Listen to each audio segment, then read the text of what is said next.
Masaya ka kasi nakilala mo si Daddy Frankie. Oo, di ba? Pero, Pag si Kuya Oliver hindi mo pinabayaan, hindi mo makikilala si Daddy Frankie. Ganon yun. Hindi ako nagpabaya. Oh. Ani Ansing, kapag hindi mo napabayaan si Kuya Oliver, hindi ka namin nakilala. Ganon? Oo ah. Bakit? Pag hindi mo pinabayaan si Kuya Oliver, hindi mo kami makikilala. Ganun. Ako ba yung nagdito? Ay, mayroon na naman. apat pa parating. Yun. Ako ba yung nag-ano dyan? Ako Dahil ba yung... pinabayaan ng kilala. May Oo. kapatid ka? Kapag pag hindi niya pinabayaan si Kuya Oliver, hindi mo kayo makikilala. Wala ako nung dalaga pa ako nung nandun na ako sa Pampanga na nanahi. Ikaw pala may salary. Kaya magpasalamat ka na lang kasi kung hindi mo pinabayaan, walang bahay. Tayo ang mapapasalamat sa kanya. Hindi. Kasi pinabayaan niya. Hindi Hindi nga niya kasi pinabayaan, hindi tayo makakapunta. pag Ganon? Ginawa niyo pa akong masama.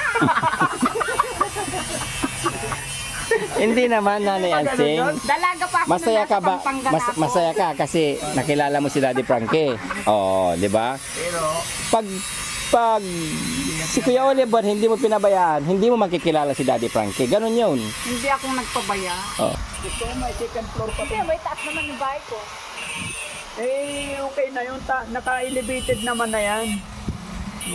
Huwag na second floor, ikaw naman. Kala ko kasi may second floor pa. Huwag na. Ito na lang muna kasi ay hindi biro-biro magpagawa ngayon natin, Ansing. Lalo na mahal ang mga materyales.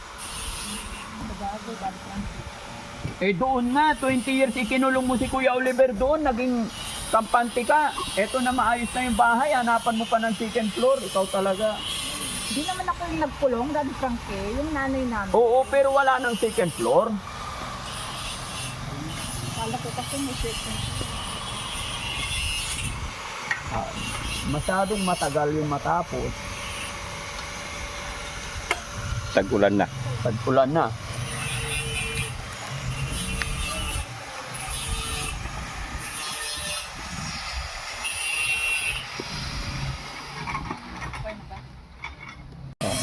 Yun naman pa hindi yung pinabayaan kasi wala si Nanay Ansing daw dito. Oo, lagi ako wala dito.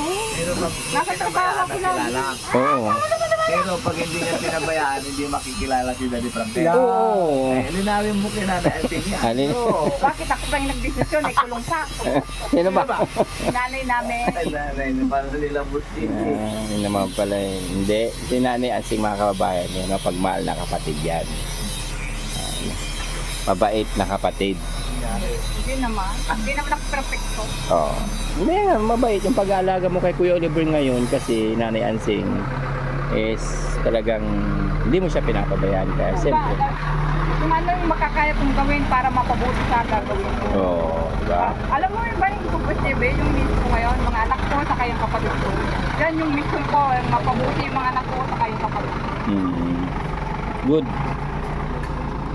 Kaya, Sabi ko nga sa mga anak ko, tito niyo yan. Paramdam natin yung pagmamahal sa kanya. Kasi tayo ang kapamilya niya. oo. Hindi natin yung sasaktan yung damdamin niya, huwag yung paririgan na. Eh, mahalin niyo siya kasi kapatid ko yan. Ano siya, Nanay Ansing, bigyan mo rin siya ng ano, ng assignment. Oo. Pero Yung minsan nagbubomba siya, sabi niya, ang hirap bumbayin yung gripo. Sabi niya, ang konti ng pan, tulo. Sabi niya, pagod na ako. ay yung gripo niyo ata sa likod maganda naman eh. Yun, mahirap. Yun na parang ganyan din, kay Kuya DJ. Malalim. Pero konti lang yung nilalabas sa tubig. Pagod na ako, sabi niya. Puro buhangin, ba yung bato? Wala.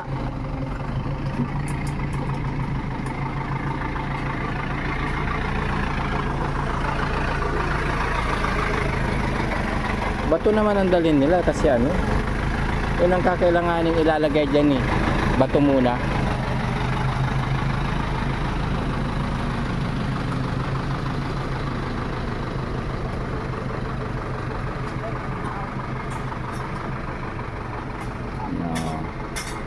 Yung lalaki na oh, lalaki na naman Nanay Ansing oh. Yan na naman ang ano, dugtong.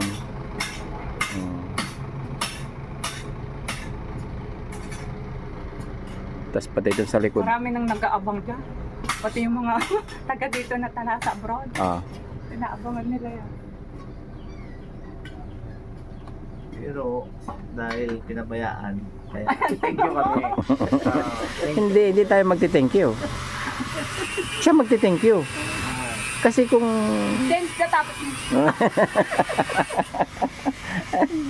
Ginawa. ayun na napag-usapan lang, di ba? Sabi mo masaya ka dahil nakilala mo si Daddy Frankie. Hindi man ako Nakilala mo dito nung yung- dalaga ako. Nakilala mo yung buong Ngayon lang team. ako nagkuhan ng...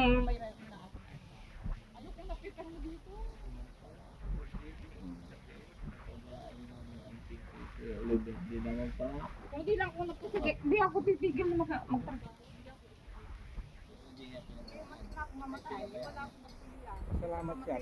Pasalamat siya kasi pinabayaan niya kaya nakilala niya ang team Daddy Frankie. Ano po sila, abante na.